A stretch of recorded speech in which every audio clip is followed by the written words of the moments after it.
ఇదే తీర్మానాన్ని బలపరచవలసిందిగా తెలంగాణ నుంచి జాతీయ అధికార ప్రతినిధి నన్నూరి నర్సిరెడ్డి గారిని మాట్లాడవలసిందిగా కోరుతున్నాం.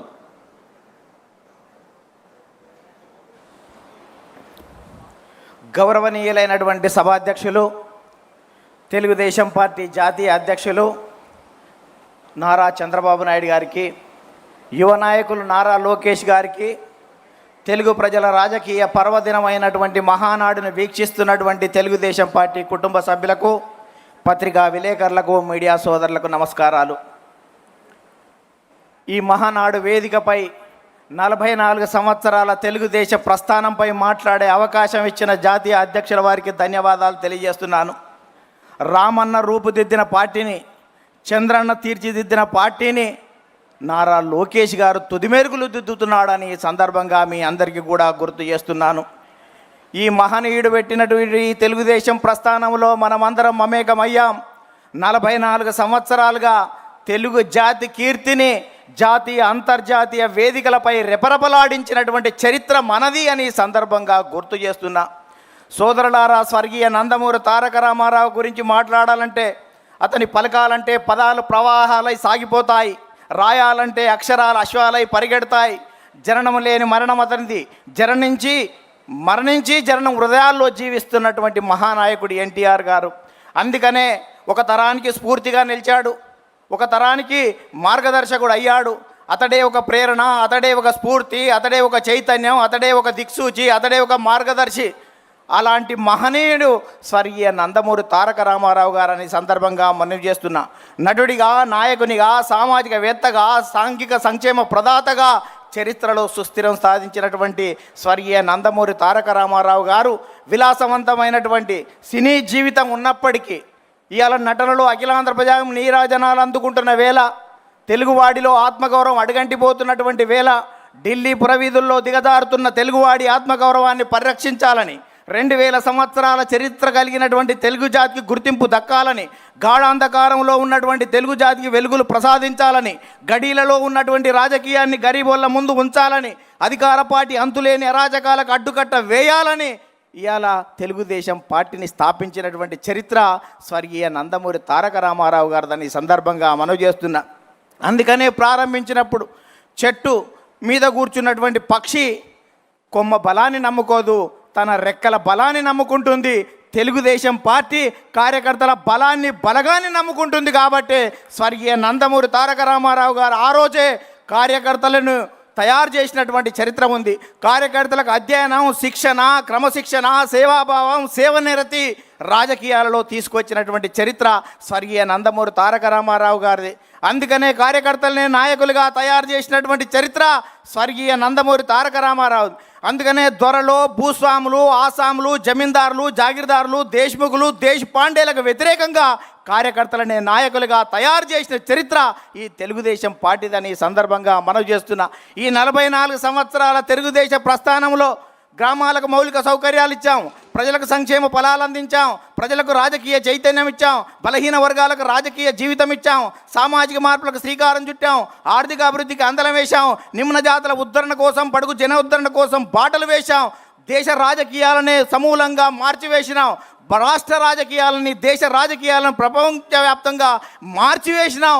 ఇవాళ ప్రధానమంత్రుల, రాష్ట్రపతి ఎన్నికల్లో ప్రధానమైనటువంటి భూమికను పోషించాం.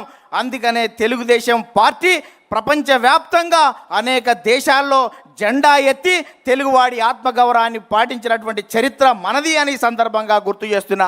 అందుకనే స్వర్గీయ నందమూరి తారక రామారావు గారు 2 రూపాయల కిలో బియ్యం, జనతా వస్త్రాలు ఇచ్చాడు, మహిళలకు ఆస్తిలో హక్కు ఇచ్చాడు, రైతులకు రాయితీలు ఇచ్చాడు, మధ్యాహ్న భోజన పథకం పెట్టాడు, మండల వ్యవస్థను ఏర్పాటు చేశాడు.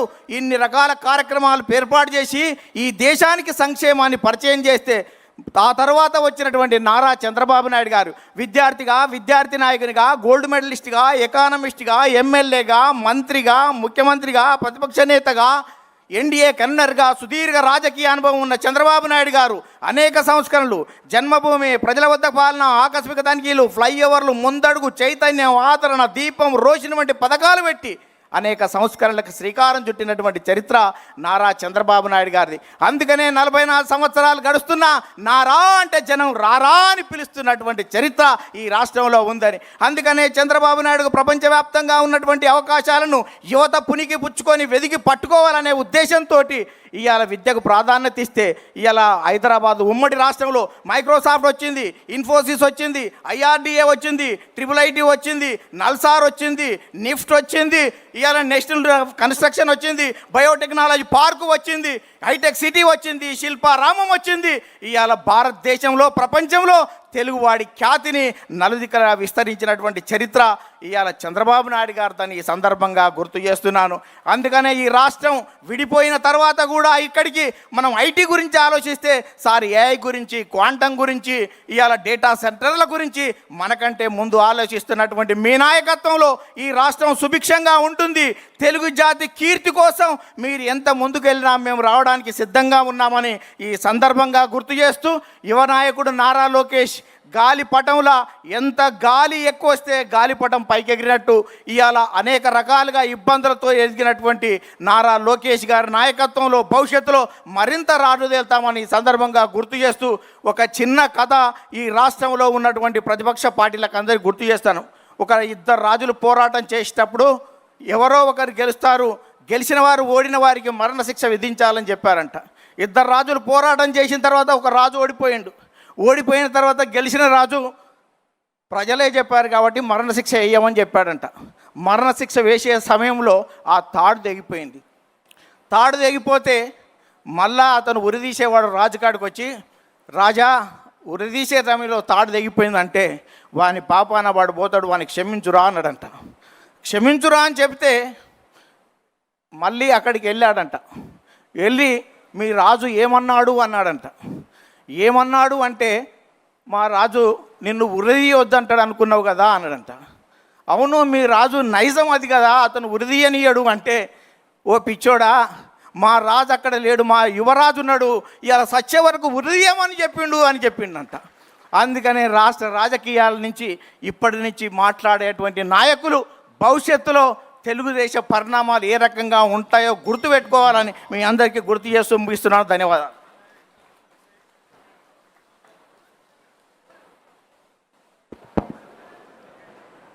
మాటల మాంత్రికుడు నన్నూరు నర్సిరెడ్డి గారు మరొక్కసారి తెలుగుదేశం పార్టీ కుటుంబ సభ్యులందరినీ కూడా చైతన్యపరిచే విధంగా అద్భుత ప్రసంగం చేసినందుకు వేదిక ద్వారా హృదయపూర్వకమైనటువంటి అభినందనలు తెలియజేసుకుంటూ ఈ యొక్క తీర్మానాన్ని బలపరచడానికి క్షేత్రస్థాయిలో తెలుగుదేశం పార్టీ కోసం అహర్నిశలు కృషి చేస్తున్నటువంటి ఒక కార్యకర్త అనే బిరుదు ఆయనకు ఉండడం వల్లే అనేక చిత్రహింసలు గత ప్రభుత్వంలో పడినప్పటికీ కూడా ఎత్తిన జెండాని ఎక్కడ కూడా వదలకుండా ముందుకు నడుస్తున్నటువంటి నిరంజన్ గారిని మాట్లాడవలసిందిగా కోరుతున్నాం.